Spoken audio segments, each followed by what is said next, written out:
Ramiro Mirón o el ratón espía. Dicen que somos diferentes, que no podemos vivir juntos, dicen, que es imposible que habitemos el mismo terreno, como de hecho lo venimos haciendo desde antes que naciéramos, pues mis padres pelearon con sus padres y antes lo hicieron mis abuelos y los suyos. Dicen que existe un abismo entre unos y otros, que no podemos ocupar la misma casa. ¿Será cierto? Mis hermanos piensan así y se mantienen en una lucha infernal por la conquista minúscula de territorios. Un día están en la cocina, otro en el comedor y se ríen a carcajadas cuando descubren el descontento en la mirada de los padres de ella. Sucede cada vez que detectan nuestros rastros.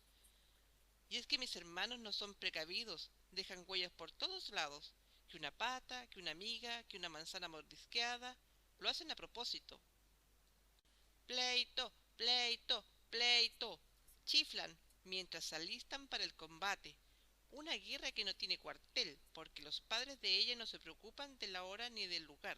Le basta distinguir alguna huella nuestra para desencadenar una reacción inmediata. Recorren la casa con palos y escobas, revisan debajo de las camas y adentro de los closets, en la cocina, en el living.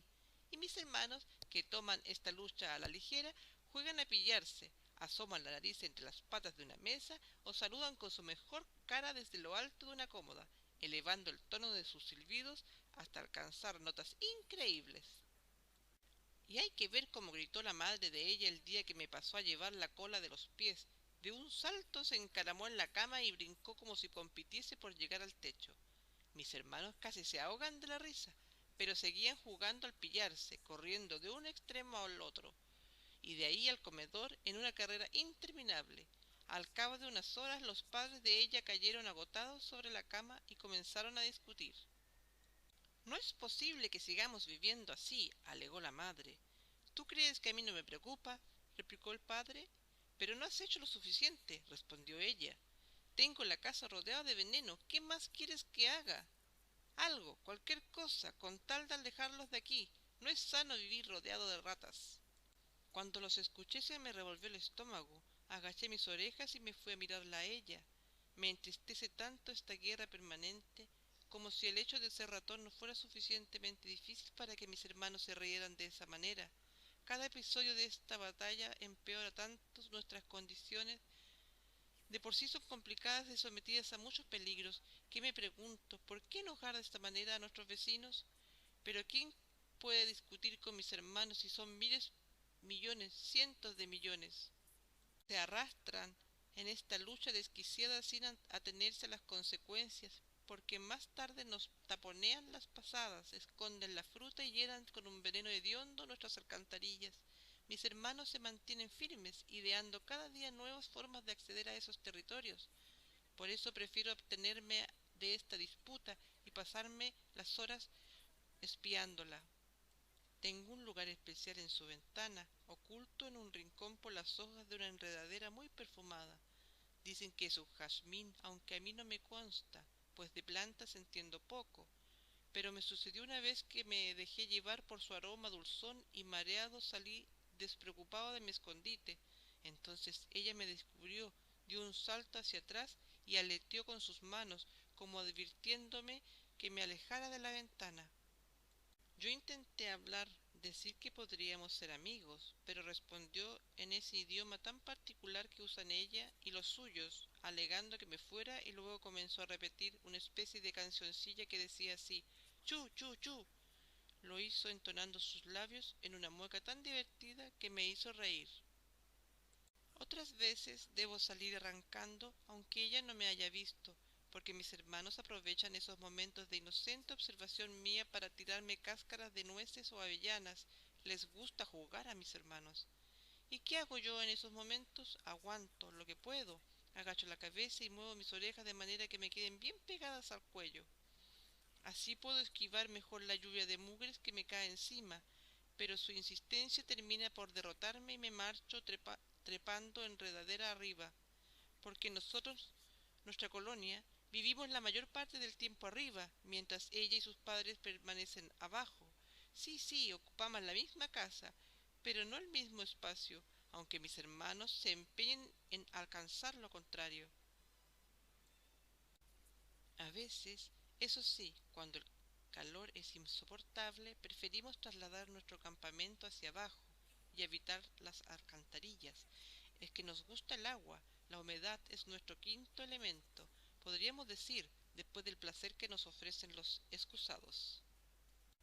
Precisamente en el verano, cuando el alcantarillado tiene menos agua y podemos deslizarnos sin problemas hasta ubicar una de esas salidas maravillosas. ¡Uy, qué increíbles son los excusados verdaderos pozones de agua limpia! Mis hermanos hacen competencia de piqueros. A mí también me gusta lanzarme, pero me ando con cuidado, pues detestaría que me pasara lo que al rucio. Apodo se ganó uno de mis hermanos desde aquel día. Sucedió hace un año, cuando se asomó al excusado en el momento preciso en que entraba la madre de ella. Se lo quedó mirando inmóvil. El rucio tampoco se movió, pero luego la mujer salió corriendo y él, en cambio, siguió ahí, paralizado por el terror o la curiosidad. ¿Quién puede saberlo? El asunto es que el rucio no arrancó. Le chillamos desde el fondo del excusado, que bajara, que corriera con nosotros alcantarilla afuera, pero el rucio hizo como que no escuchó y esperó quieto hasta que la señora volvió. Ella ingresó al baño de sopetón con un frasco de cloro en la mano y sin mirarlo siquiera, se lo vació todo encima. Entonces su piel, a diferencia de la negra nuestra, es clara y desteñida. Aparte de las batallas que libramos con los padres de ella, nuestra vida tiene sus momentos. Aunque siendo sincero, las mejores para mí son aquellos en los que la espío a ella. Mis hermanos están convencidos de que nunca podré ser su amigo. Dicen que crecerá, mientras yo permaneceré pequeño, y que reemplazará los inocentes aleteos de sus brazos por los golpes crueles de una escoba. Se me eriza la piel del lomo de puro pensarlo. La amenaza logra detenerme a ratos, me hace pensar en alejarme de su ventana, pues nuestra diferencia son, después de todo, imposibles de superar. Pero más tarde me pillo hurgando en lo mucho que compartimos. Ella es más alta, esto es evidente para cualquiera, pero sus padres le dicen chica y a mí me llaman chico. Ella es la menor de sus hermanos y yo no soy el menor, pero sí el más pequeño. A ella le gusta mirar hacia el horizonte, pararse en medio del jardín y ver más allá de la reja, más allá del bosque de avellanos que se eleva detrás de su casa. A mí me gusta mirarla a ella, recortada en ese paisaje verde y movedizo. ¿Por qué ve? ¿Qué piensa? ¿Sabrá que en medio de esos árboles nosotros debemos andarnos con cuidado porque existen animales tenebrosos que están al acecho esperando el momento para echarse a la boca un bocadillo de rata casera? Probablemente no tiene idea. He visto que sacude su cabeza llena de rulos cada vez que algo no le gusta. Yo sacudo mi cola. Ella no soporta que la obliguen a ir a comer cuando su madre la llama a la mesa. Respira rabiosa, demorando sus pasos con molestia. A mí tampoco me agradan las comilonas forzadas, cuando se corre la voz de que hay choclo en el patio de la cocina o que las manzanas están maduras en el árbol. Mis hermanos se abalanzan con un apetito animal que me desalienta. Pero en cambio, cuando se trata de pan calentito, uy, soy capaz de correr los peligros más insospechados. Igual que ella, la he visto entrar a la cocina de puntillas, con qué cuidado mueve sus manos palpando el pan hasta que escoge el bollo más grande y sabroso. Se lo lleva a la nariz y diría que se sonroja de alegría al sentir su aroma. Luego mira hacia ambos lados, aguantando la respiración como un buzo bajo el agua, y corre hasta su pieza donde se lo come sola. Pregunto entonces, ¿dos seres distintos necesariamente deben permanecer separados? He buscado una respuesta a esta duda con muchos sabios ratones, pero ninguno con sus palabras ha logrado convencerme. Por eso pensé en Patas Negras. Se le considera el ratón más viejo y viajado de nuestra colonia, el sabio de los sabios. Así es que me las arreglé para que me dejaran hacer un turno de noche a su lado. Bajo la luz de las estrellas, le pregunté. ¿Usted cree que la diferencia entre los pueblos son un impedimento para la amistad? El viejo Patas Negras se dio vuelta a mirarme. Su cuerpo se veía gigante, comparado con el mío, pues era más alto que yo por 3 o 4 cabezas, y ni hablar de lo corpulento. Su piel era gruesa como las llantas de un neumático y en el fondo de sus pupilas había un brillo apagado, como si se tratase de dos velas. Levantó las cejas de lado a lado e inclinó la izquierda de tal forma que me sentí amenazado. Pensé que me retaría, pero me equivoqué. Entonces dijo: Hubo una vez una colonia de ratones que vivía tan cerca de los reyes, tan íntimamente apegada a sus dominios, que se decía que no existía en el reino amistad más estrecha que la de hombres y ratones. El propio rey Cireo, que así se llamaba el monarca, tenía una rata como sirviente personal. Era ella quien probaba los alimentos antes que su majestad se los echara a la boca. Era también quien revisaba su cuarto en busca de serpientes, arañas u otro insecto venenoso que algún súbdito traidor pudiese haber filtrado por su pieza. Era quien recorría los pasillos minutos antes de que pasara el soberano. Rey y rata inseparables, así como se servían también se amaban. Cireo mimaba a su rata escudero como a ningún otro sirviente. Dicen que incluso le permitía dormir a los pies de su cama. Y cuando el soberano escuchaba de una tierra nueva para conquistar o de un pueblo que optaba por la rebelión, partía con su rata, pero el destino de su ambición llevó a Cireo a emprender una guerra contra los montañeses, un pueblo nómada, conocido por lo salvaje, que vivía a una media de 2 meses a caballo desde el palacio del rey. Era una distancia muy grande, si piensas que para triunfar el rey debía acarrear lanceros, arqueros, jinetes y soldados. Los consejeros intentaron convencerlo para que dejase su proyecto a un lado, y así le hablaron: Poderoso rey Cireo, tenéis tierras, tenéis un pueblo que os adora, que se reverencia ante vos cada vez que os paseáis por ahí. ¿Por qué insistís en tentar vuestro futuro? Cireo hizo como si no escuchara. La ambición le nublaba la vista y se le ocurría aquel pueblo libre en las montañas se burlaba de su poderío. Por eso le ordenó a su ejército alistarse para partir. 2 años demoró en reunir el número de hombres que lo acompañarían más allá del desierto, a las tierras secas y solitarias de los montañeses. 2 años en los que soñó en convertirse en rey de todo el mundo conocido, y por fin un gran día marchó a la guerra con todo su enorme ejército. Los oponentes no lo supo Cireo hasta que los tuvo encima. Se escondían entre los cerros, y así cuando creía haberlos arrinconado en una quebrada al sur, se enteraba de que el pueblo se refugiaba en el norte. Cireo, que además de rey era el mejor guerrero que ha conocido la historia, se dio cuenta rápido que de esa forma su ejército moriría de hambre y sed antes de que él alcanzara la gloria.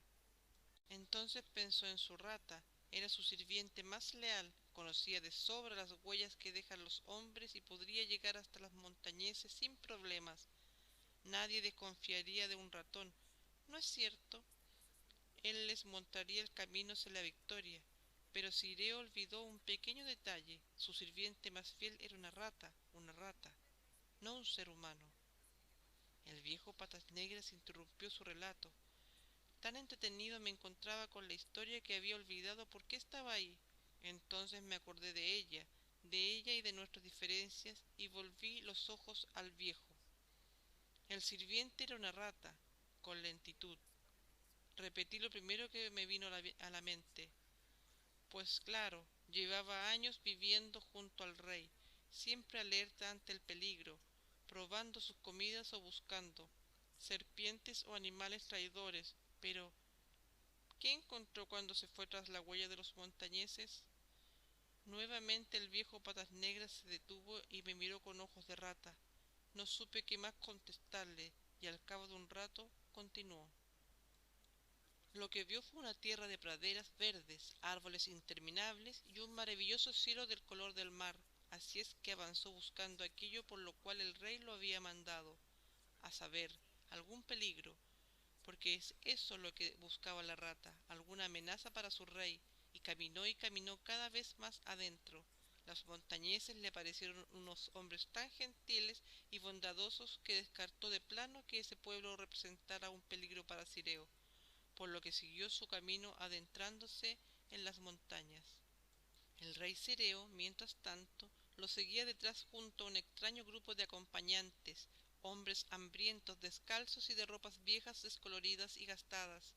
Aunque la ambición le hubiese nublado la vista, en un momento comprendió que estaba perdido, mandó avisar a sus tropas que regresarían a casa, y ese fue el final. ¿El final de Cireo? Pregunté. No fue el final de aquella amistad. Desde entonces los hombres nunca volvieron a relacionarse con los ratones de la manera en que lo hicieron Cireo y su escudero fiel. Por el contrario, te diría que de generación en generación se ha transmitido aquella desconfianza que surgió en Cireo cuando descubrió que su ratón no actuaba como él esperaba, contestó Patas Negras. Pero si la culpa no fue del ratón. Todo se debió a la ambición de Cireo, alegué, y se me escapó un suspiro. El viejo Patas Negras acomodó su cuerpazo hasta quedar sentado en sus piernas traseras, me estrechó con una de sus patas delanteras y dijo cómplice: Te he visto espiar a la pequeña niña. Sus palabras hicieron que me sonrojara. No es malo que quieras aprender de los humanos, pero no pierdas de vista que eres un ratón. Oh sí, por supuesto, dije intentando cerrar el tema. No te me adelantes, chiquillo, continuó el viejo. Si es que deseas ser su amigo, es importante que recuerdes quién eres. ¿Su amigo? Dije y me encogí de hombros. Le conté a Patas Negras lo difícil que había sido demostrarle a la niña que teníamos cosas en común, pues ella aleteaba espantada cada vez que me veía. La amistad se me ocurría tan lejana como imposible. El viejo se largó a reír. ¿Por qué olvidas que eres una rata? Exclamó entre risas. Todo este tiempo te acercas a ella sin mirarte a los ojos. Entonces me dio una idea que en vez de espantarla, espiándola y mostrándole mis gracias, intentara hacerle regalos y mostrarle mi interés, en otras palabras, conquistar su amistad. Y fue precisamente lo que hice. Comencé dejando en su ventana cosas que encontraba en el jardín o en el bosque, cosas que me recordaban a ella.